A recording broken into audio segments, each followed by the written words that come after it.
Voici un exercice important de géométrie où on doit calculer le volume de l'eau qui est contenu dans un cône de rayon 1 et de hauteur 2. Ici, l'eau, on aura un cône de rayon petit r que je ne connais pas et de hauteur x. Et il faut montrer que le volume d'eau de ce cône, ça sera volume égale pi x cube sur 12. Alors dans un premier temps, on va écrire la formule du volume d'un cône, qu'on connaît parfaitement. C'est l'aire de la base. La base, c'est un cercle de rayon r, donc pi fois le rayon au carré, multiplié par la hauteur. Vous voyez, la hauteur, c'est entre ici et ici, donc c'est x, divisé par 3. Pour trouver le rayon, il faut tout de suite repérer une configuration de Thalès. Regardez, je la dessine ici à main levée. Je l'ai représenté ici en mettant des lettres A, B, C, D, E. Ici, vous avez le rayon du petit cône, le rayon du grand cône, la hauteur du petit cône, x, et la hauteur du grand cône, 2. Donc, pour utiliser le théorème de Thalès, on pourrait dire par exemple les points ABC et AED sont alignés dans cet ordre.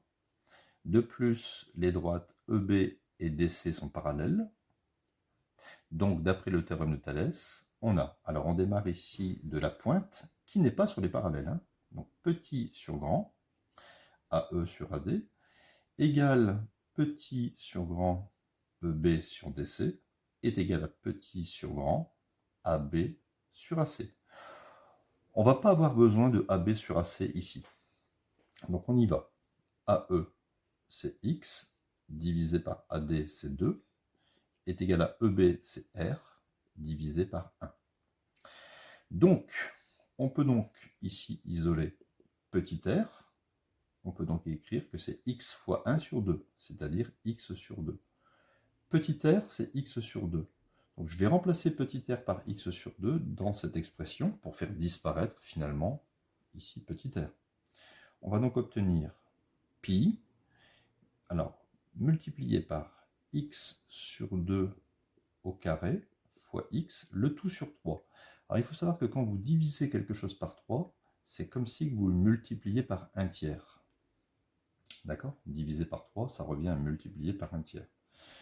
On va donc obtenir pi multiplié par, alors là le carré s'applique au-dessus et en dessous, donc ça fait x au carré, divisé par 2 au carré. 2 au carré qui fait 4. Multiplié par x, multiplié par 1 tiers. On va simplifier ce calcul pour obtenir finalement volume est égal à pi. Vous voyez, on peut prolonger ici le grand trait de fraction. Pi, alors x carré fois x, on fait 2 plus 1, ça fait 3, donc ça fait pi x3. Le fois 1, ça sert à rien. Et 4 fois 3, ça fait 12.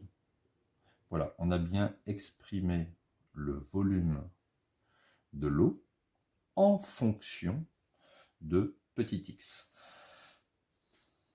D'accord? Donc, si vous voulez, par exemple, obtenir le volume du cône entier, il suffit de mettre petit x égale 2.